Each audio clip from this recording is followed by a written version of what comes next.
Un caso curioso en la Unión Europea es el de Meloni en Italia, en el sentido de que mucha gente tenía miedo de la llegada de Meloni y que iba a suponer eso para la Unión Europea, y ha resultado ser una defensora bastante férrea de la Unión Europea. Sí, sí, sí.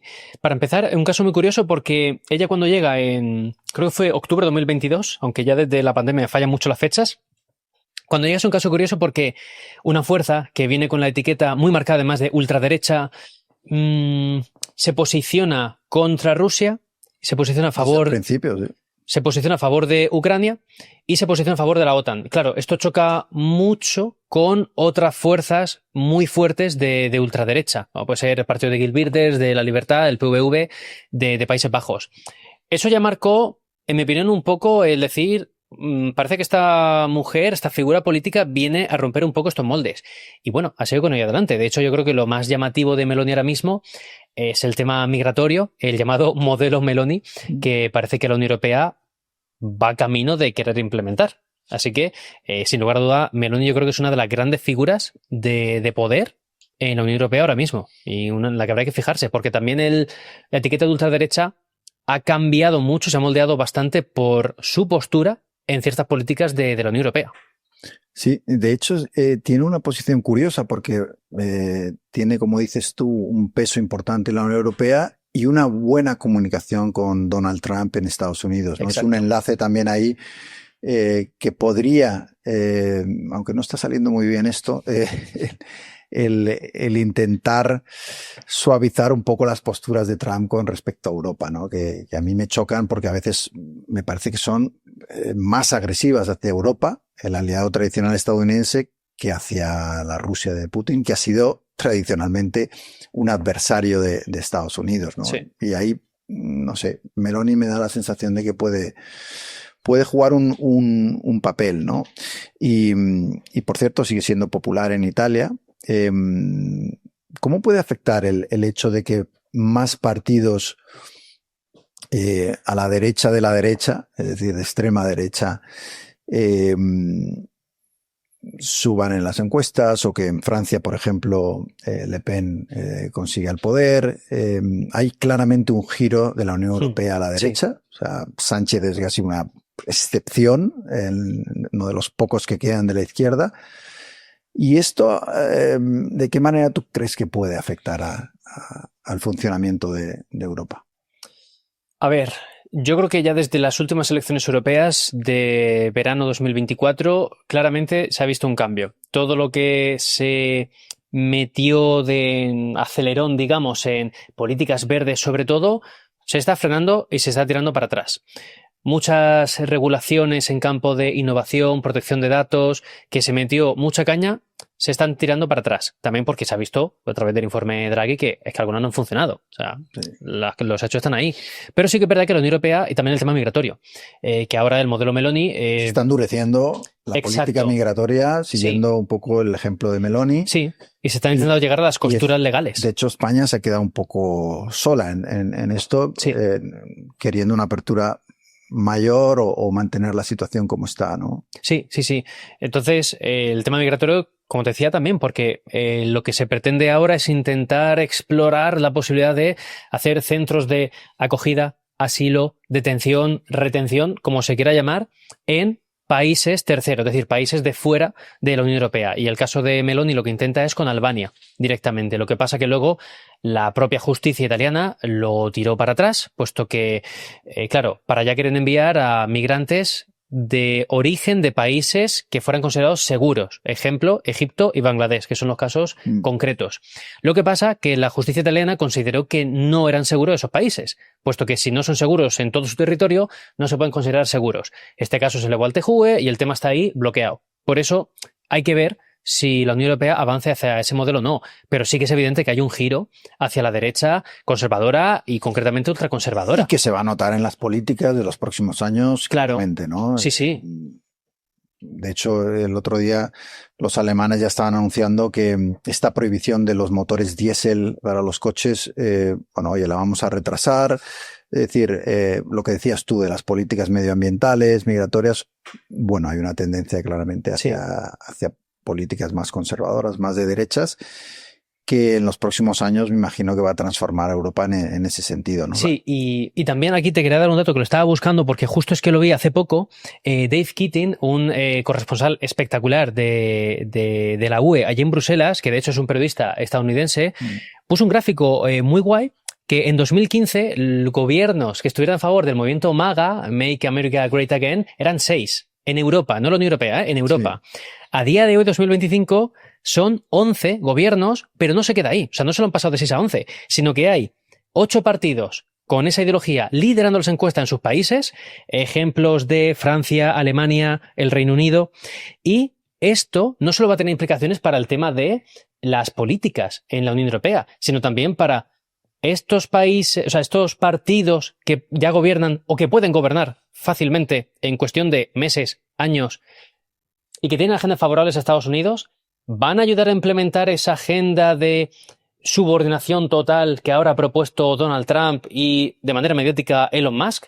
Pues si eso pasa, ya no estamos fastidiados a nivel interno por las políticas o no que se tomen, sino porque estaremos volviendo a estar mucho más aún bajo el paraguas de Estados Unidos, en el mal sentido. Dependerá mucho más de ellos, estaremos más desunidos y eso al final, claro, a Estados Unidos le interesa porque puede negociar de tú a tú con los países y no con un ente grande. Claro, yo creo que para mí es claro, ¿no? La intención de Trump en parte es esa. Es decir, al final cuando tienes una unión de 450 millones de países con un poder económico fuerte, que además están ahora intentando rearmarse y ser también una potencia militar, al final eso se convierte en un adversario. Es mucho más fácil y puedes presionar mucho mejor a países más pequeños y con menos influencia, ¿no? Sí. Claro, el riesgo que tú estás aquí relatando es que esos partidos que apoyan el movimiento MAGA, que es un movimiento claramente antieuropeo y que va en contra de la Unión Europea, que puedan minar esa unión desde dentro, ¿no? O sea, lo que decías tú antes de que a lo mejor los enemigos de esto no hay que mirarlos tanto en Putin y otros, sino desde dentro, ¿no? Que es donde realmente puedes destruir las cosas. Sí, yo aquí sí que quiero dejar claro una cosa y es, yo veo como 2 tipos de enemigos principalmente, luego se podrían engranar en mucho más, pero 2 principales. Uno, los que llevan digamos, décadas en el establishment y que no han sabido comunicar los beneficios de la Unión Europea o han tenido, evidentemente, casos de corrupción con fondos europeos o casos de corrupción a nivel nacional. Debido a la mala gestión de esos partidos más tradicionales, evidentemente, surgen unos más reaccionarios, que son, pues estos, principalmente de la ultraderecha, que es la ideología que más ha crecido de 2015 hasta día de hoy, 2025. Pero el problema luego de estos partidos nuevos es que aunque son fuertemente nacionalistas, toman luego medidas que no benefician a sus países. Te pongo un ejemplo concreto que a mí me llamó mucha atención cómo pasó desapercibido. Vamos a Países Bajos, donde tenemos ASML, la mayor empresa tecnológica no de Países Bajos, sino de la Unión Europea. Esa empresa básicamente fabrica las máquinas que fabrican microchips muy avanzados, hasta el punto de que Intel, TSMC, la mayor productora de Taiwán de microchips del mundo, necesitan esas máquinas. Es decir, para que quede claro, ASML es a lo mejor el único hilo del que podemos tirar en la Unión Europea para seguir en esa carrera de semiconductores y que es tan importante para la geopolítica de ya, no del futuro, de ya mismo. Bien, llega Wilders, líder del Partido de Libertad, el PVV, y dice, si yo gano las elecciones, que ganó, por cierto, voy a endurecer los requisitos en cuestiones migratorias. Es decir, va a ser más difícil venir aquí para trabajar. Bien. Llega SML y le dice, Wilders, has ganado. Sabes que si implantas esto, pierdo automáticamente el 40% de mi plantilla. Tú dirás, bueno, 40%, creo que eran 19.000 personas, 20.000 personas, se reemplazan por gente de Países Bajos, ¿no? Iría en su lógica. No, porque esa gente lleva décadas haciendo un trabajo muy específico y muy técnico. Claro, tú no puedes reemplazarlos en cuestión ni de años. Una formación. Claro, ASML se planta y dice, si implementa estas medidas nacionalistas, movemos nuestra sede de Países Bajos, nos vamos. Y dices tú, ¿este tipo de verdad con medidas nacionalistas para mejorar el país ha puesto en juego la mayor empresa tecnológica que tiene la Unión Europea? Evidentemente no se hizo al final, por suerte. Bueno, pero a eso me refiero de que tanto partidos tradicionales han cometido errores muy gordos como los nuevos los están cometiendo. Bueno, porque es más fácil el discurso que a la gente le gusta, populista, claro, buscando la reacción, y otra cosa es la realidad sobre el terreno. De hecho, esto le pasó también a los británicos con el Brexit, que de repente se encontraron, sí, vamos a impedir que vengan personas de Pakistán y demás, ¿no? Y resulta que luego tuvieron una crisis porque no tenían conductores de camiones. sí, sí, sí. Y no podían llevar los productos de un sitio a otro, y entonces los precios empezaron a subir. Quiere decir que dentro de estas cosas, el mensaje fácil siempre, esto a favor o en contra, luego es mucho más complejo, ¿no? Y de eso va la política, de ir más allá de la simpleza del mensaje y ver los efectos negativos y positivos que tiene cada medida, ¿no? Sí, sí, sí. Y de hecho hay un plan que fue muy conocido, te quería hablar de ello porque también va relacionado con el tema de migración y por eso está muy candente. Aparte del modelo Meloni, el modelo Meloni se inspira en varias cosas, ¿no? Pero entre ellos es principalmente la idea de, vale, los inmigrantes que nos lleguen los mandamos a otro país de fuera de la Unión Europea y ahí se gestiona su movida y, oye, si sale que sí, pues entonces vienen, si sale que no, entonces no.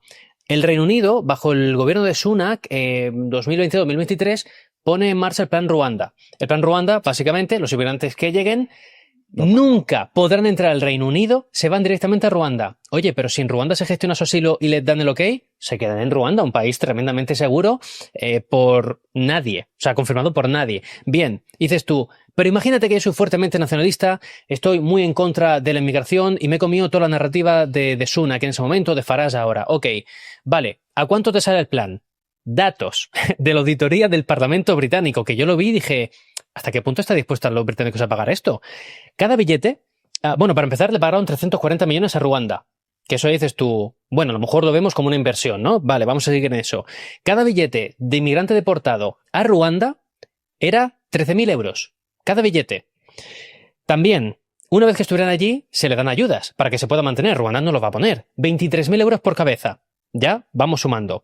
Esto quiere decir, para hacer un cálculo rápido, que si enviaran a 300 personas, si hubiera salido el plan adelante, se vio que era ilegal y no funcionó, si hubieran salido adelante, 300 personas, 5 años en Ruanda, 300 solo, sale a 632 millones de euros al año. Es decir, 2,1 millones de euros por cabeza. O sea, está pagando salarios de futbolista por deportar gente. Entonces yo pregunto, la gente realmente, si quiere gestionar el tema de la inmigración, y no hablo de políticos, hablo de los que votamos a partidos, ¿cuánto vamos a pagar por ello? Es decir, somos conscientes de lo que conlleva cada plan, más allá de lo bonito que suene, porque es dinero, es gestión y aparte son cosas ilegales. Pero incluso si la gente se quiere saltar eso, toquemos el bolsillo, que ahí siempre es cuando nos interesa de golpe los temas. Esto me lleva un poco a uno de los grandes debates, ¿no? Y es como cuando la política tradicional falla a los ciudadanos porque no resuelve los problemas, no ordena, no hace que haya un sistema ordenado de migración, no soluciona la vivienda o la precariedad y demás, al final lo que viene es populismo que te dice, yo tengo la solución. 3 frases. Lo mandamos a Ruanda, yo he solucionado la migración, ¿no? Cuando evidentemente luego es insostenible, cuando empiezas a ver la letra pequeña de eso y sabes que eso no es una solución, que la solución tiene que pasar por otra manera de gestionar la migración. Pero al final triunfan esos mensajes fáciles y populistas y bueno, la Unión Europea en parte, yo estoy de acuerdo contigo, o sea, ¿es culpa de los populistas? Sí, pero también es culpa de esos políticos que degradan la política, que no resuelven los problemas, que son burocráticos y que están totalmente desapegados de la realidad de la gente. Y esto yo creo que deja un hueco libre para que entren partidos políticos que prometen cosas absurdas. Sí, totalmente. Pero es que además, a nivel narrativo, siempre es mucho más fácil vender titulares negativos y utilizar a la Unión Europea como saco de boxeo que no intentar explicar qué es el saco de boxeo, de qué va relleno, cuánto cuesta, en qué casos te sirve. Entonces, yo siempre digo que yo creo que fui tonto cuando abrí mi canal de YouTube, porque si yo lo hubiera abierto como un euroescéptico convencido, fuerte, y metiendo siempre beef y salseo sobre la UE, que mira que no hay casos para meterle, habrías crecido mucho más. Hombre, yo tendría, 5 veces más o 10 veces más de visitas, más suscriptores, más dinero y bastante más partidos políticos que están en auge intentando meterme mano.